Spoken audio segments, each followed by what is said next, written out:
말씀을 속이는 것은 인간 세상에선 가능하겠으나 우리의 일거수일투족은 증산상제님과 신명들은 투명하게 알고 있는 것이다. 양심을 속이는 것은 하늘을 속이는 것이요 상제님을 기만하는 것이다. 증산상제님을 속이거나 기만하고 운수대통과 도통줄이 열리리라 보는가. 후천 5만 년 내 상제님의 보은이 있겠는가 없겠는가 생각할 일이다. 모든 인간들이 생각과 행위가 지구법에서는 합법으로 평탄하게 보일지 모르지만 증산상제님의 법, 우주법, 하늘법으로 옳은 일을 하고 있는가를 생각하여야 한다. 양심은 지구법으로는 속일 수 있어도 증산상제님의 법으로는 영원히 속일 수 없다. 옳은 일을 하고 있는 것인지를 늘 생각하는 삶을 살아야 한다. 옳지 않은 일을 알면서도 방치하여 개선하지 않는 양심도 증산상제님의 법, 우주법, 하늘법으로는 죄가 된다.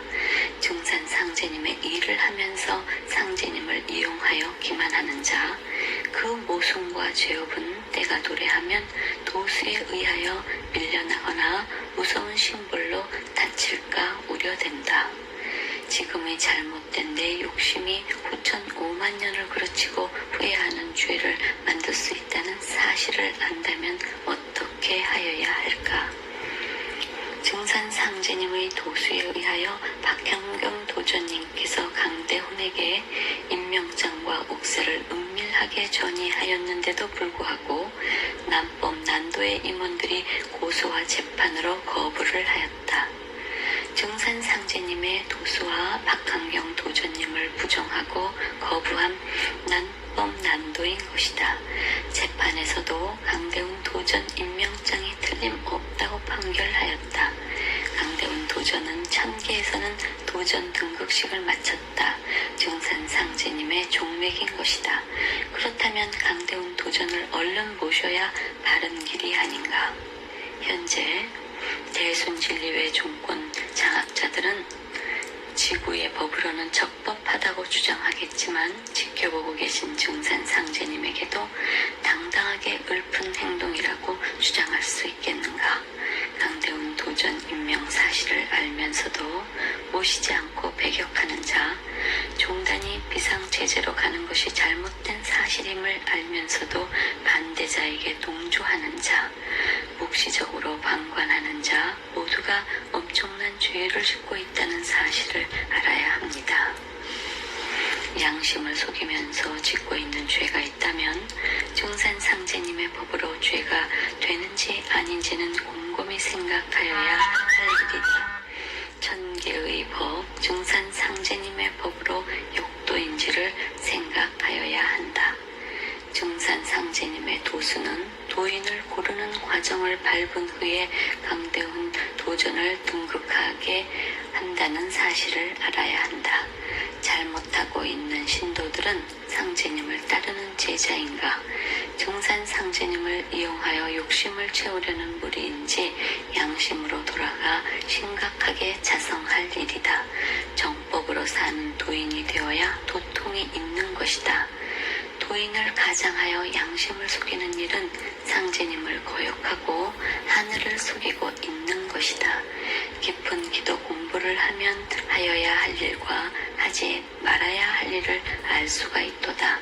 나쁜 마음으로 일을 하고 있으면서 좌불 안석 떨고 있지 말고 욕심을 내려놓아 듣기 전에 증산상제님께 절실하게 참여를 하여 씻어야 할 일이로다. 증산상제님의 진실한 제자라면 도수에 의한 법도를 따르고 종통 종맥을 전이받은 도전 계승자 강대훈을 서둘러 모셔서 증산상제님의 유지와 조중산 도주님의 유법, 박한경 도주님의 유훈을 제대로 받들고 세워 대순진리회를 세계로 발전시켜 나가야 할 것이 아닌가. 강대훈 도종께서는 대순진리회 남법 난도의 종권 찬탈 폭력 사태가 사회적으로 큰 무리를 일으키고 악행의 종단으로 낙인 찍힌 것을 가슴 아파합니다. 만수 도인들을 대표하여 증산상제님, 조종산 도주님, 박한경 도주님에게 죄를 빌고 있고 신도와 신도의 폭력과 갈등을 해원코자 피나는 해원공사 기도 공부를 하고 있습니다. 서로가 화해하고 맺히고 쌓인 척을 풀어야 복을 받고 신명의 가호가 있으므로 등극하면 남법의 죄를 씻기 위하여 전국 도장 전체에 장기 기도를 준비하고 계십니다. 증산상제님의 도수에 의하여 박한경 도전님이 은밀하게 전이한 종맥 종통 일명장 옥세를 받은 강대훈 도전을 만수 도인들은 어서 모셔 삼천 대천 세계를 넘나드는 강대훈